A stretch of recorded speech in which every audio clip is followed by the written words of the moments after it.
الحمد لله الحمد لله الذي أنعم علينا بنعمة الإيمان والإسلام. أشهد أن لا إله إلا الله وحده لا شريك له، وأشهد أن محمدا عبده ورسوله. اللهم صل وسلم وبارك على سيدنا محمد وعلى آله وصحبه أجمعين. أما بعد، فيا عباد الله، اتقوا الله حق تقاته ولا تموتن إلا وأنتم مسلمون. أوصيكم وإياي بتقوى الله، فقد فاز المتقون. قال الله تعالى في القرآن الكريم: وإن تعدوا نعمة الله لا تحصوها. وقال النبي صلى الله عليه وسلم: من كان له سعة فلم يضحي فلا يقربن مصلنا. معاشر المسلمين وزمرة المؤمنين rahimakumullah. Alhamdulillah, di siang hari ini kita semua dalam keadaan sehat walafiat dan dalam lindungan Allah Subhanahu wa taala, sehingga tidak ada suatu halangan apapun untuk kita melaksanakan ibadah fardu Jumat di masjid yang mulia ini. Salawat serta salam tak lupa pula kita sanjungkan kepada baginda, yakni Nabi besar Muhammad sallallahu alaihi wasallam, yang mana beliau telah membawa umatnya dari alam kegelapan menuju alam yang terang benderang, seperti yang kita rasakan di saat yang berbahagia ini, yang disinari oleh iman dan Islam. Ma'asyiral muslimin wa zumratal mu'minin rahimakumullah. Pada kesempatan yang berbahagia ini, khatib ingin berwasiat khususnya pada diri khatib pribadi dan umumnya bagi seluruh jamaah Jumat yang dimuliakan Allah Subhanahu wa taala. Marilah kita bertakwa kepada Allah Subhanahu wa taala dengan sebenar-benarnya takwa, yakni dengan menjalankan segala perintah-perintah Allah dan menjauhi segala larangan-larangannya. Mudah-mudahan kita semua akan menjadi hamba-hamba Allah yang bertakwa kepada Allah Subhanahu wa taala. Amin amin ya rabbal alamin.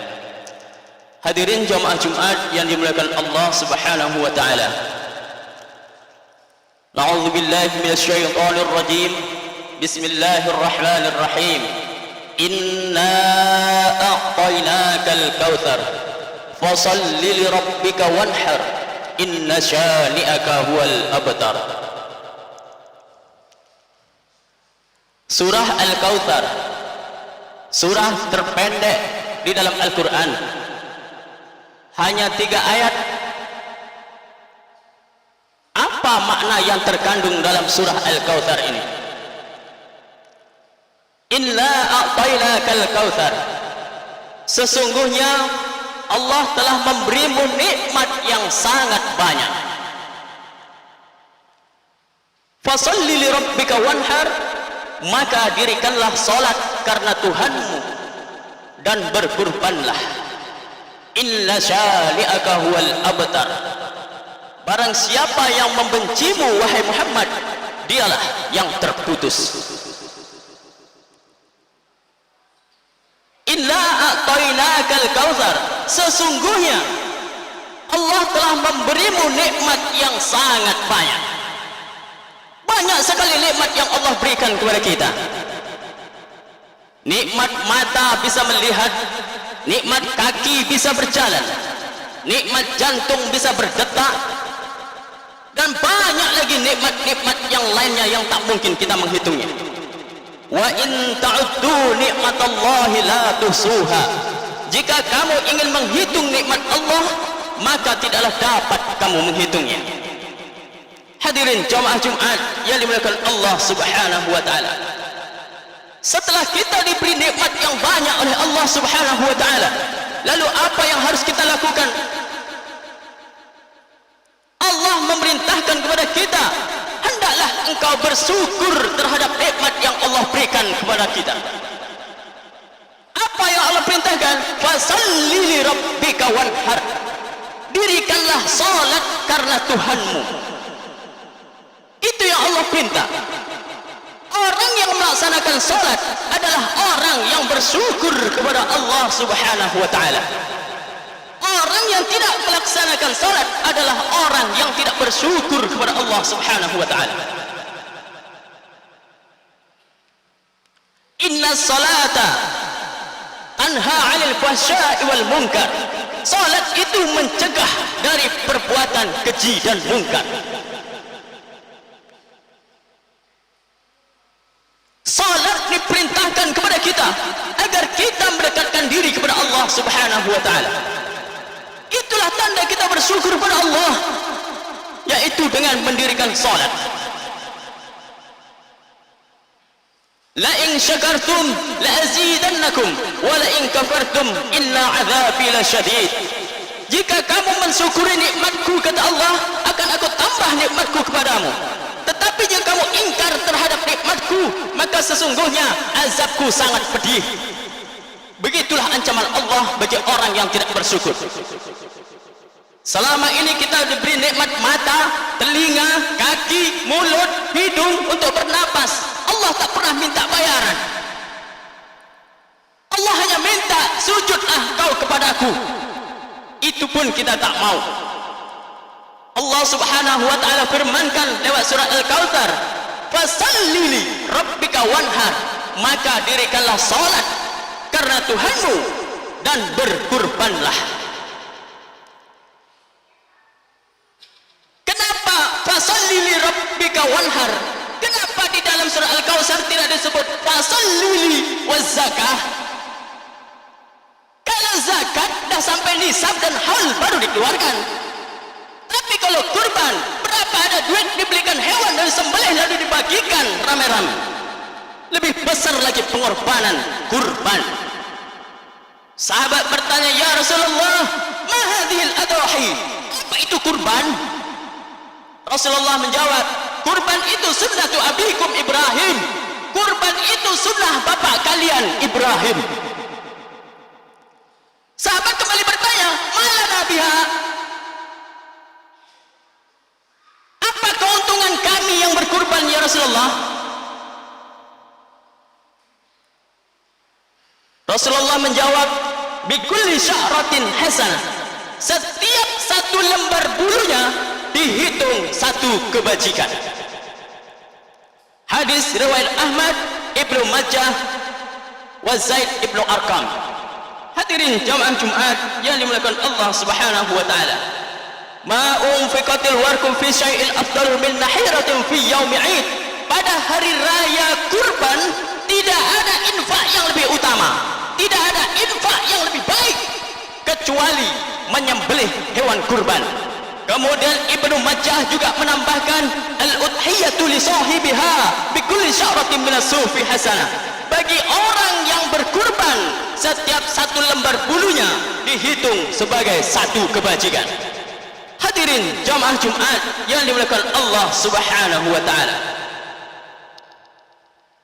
Kita mau beribadah kurban, mesti tahu langkah-langkahnya supaya ibadah kurban kita nantinya ibadah yang afdal dan mendapat pahala yang banyak dari Allah Subhanahu wa taala. Apa langkah-langkahnya? Maka apa yang harus kita persiapkan?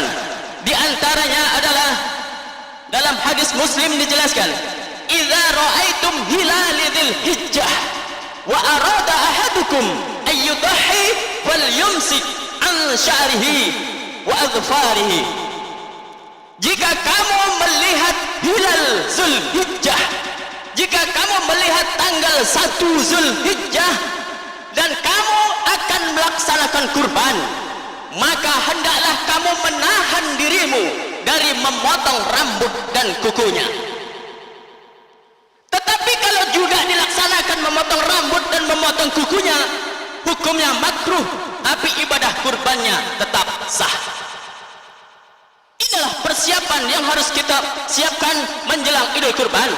Kira-kira nanti mau tanggal 1 Zulhijjah, maka kalau bisa kita hentikan memotong rambut maupun memotong kuku. Lebih baik memotong rambut atau memotong kuku sebelum tanggal 1 Zulhijjah. Ini bagi yang ingin berkurban. Hadirin jamaah Jumat yang dimuliakan Allah Subhanahu wa taala. Ibadah kurban adalah ibadah yang sangat istimewa.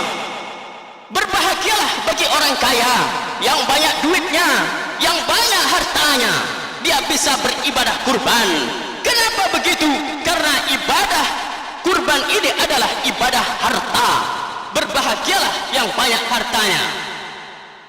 Dalam hadis Rasulullah sallallahu alaihi wasallam diriwayatkan oleh Imam Al-Hakim, Ibnu Majah wa Tirmizi, "Ma 'amila 'amalin adamiyyun min 'amalin yawman nahri ahabba ila Allah min iraqatid dam.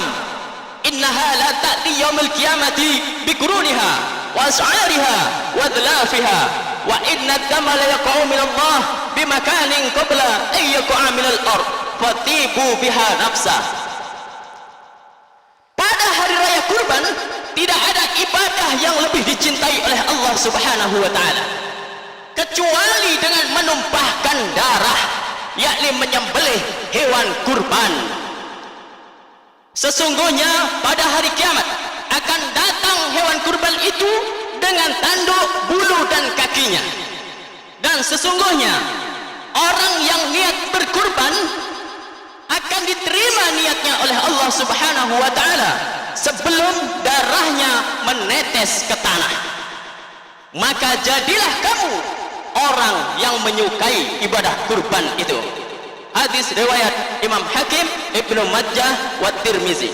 Hadirin jamaah Jumat yang dimuliakan Allah Subhanahu wa taala, sangat luar biasa. Maka beruntunglah bagi yang banyak hartanya, karena dengan ibadah kurban itulah kita akan mendapat pahala yang sebanyak-banyaknya. Sebanyak bulu yang nempel pada kulit sapi maupun kulit kambing maupun kulit unta, sebegitu juga banyak kebajikan yang kita dapatkan. Hadirin jamaah Jumat yang dimuliakan Allah Subhanahu wa taala. Tapi ada syarat-syarat untuk mencapai keberhasilan itu. Bukan hanya sekadar menyembelih saja, tetapi perlu keikhlasan yang dalam. Jangan karena itu dan karena ini, karena ibadah kurban tidak akan sampai kepada Allah Subhanahu wa taala. Dalam surah Al-Hajj ayat 37 dijelaskan, la yanalallahu luhumuha wala dima'uha walakin yanaluhu taqwa minkum. Daging-daging kurban dan darahnya itu tidak akan sampai kepada Allah, akan tetapi ketakwaan dari kamulah yang sampai kepada Allah Subhanahu wa taala. Dan Allah Subhanahu wa taala juga mengecam dan mengancam orang kaya yang mampu berkurban tapi dia sengaja tidak mau berkurban. Man kana lahu sa'atan falam yudhi fala yaqbanna musallana. Barang siapa yang mampu, banyak punya rezeki, dia bisa berkurban tapi dia sengaja tidak mau berkurban, maka kata Rasulullah, jangan sekali-kali kamu dekati tempat solatku.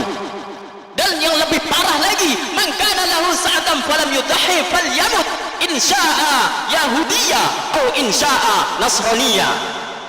Barang siapa diberi kelapangan rezeki, banyak duitnya, banyak hartanya, dia sanggup berkurban tapi dia sengaja tidak mau berkurban, lebih baik dia mati menjadi orang Yahudi atau menjadi orang Nasrani. Hadirin jamaah Jumat yang dimuliakan Allah Subhanahu wa taala, mudah-mudahan kita semua nantinya yang berkurban, ibadah kurban kita diterima oleh Allah Subhanahu wa taala dan menjadikan kita dekat kepada Allah Subhanahu wa taala. Amin amin ya rabbal alamin. Barakallahu li wa lakum fil Qur'anil azim wa nafa'ani wa iyyakum bima fihi minal ayati wadh-dhikril hakim wa taqabbalallahu minni wa minkum tilawatahu innahu was-sami'ul alim. Aqulu qawli hadha wastaghfiruhu innahu wal ghafurur rahim.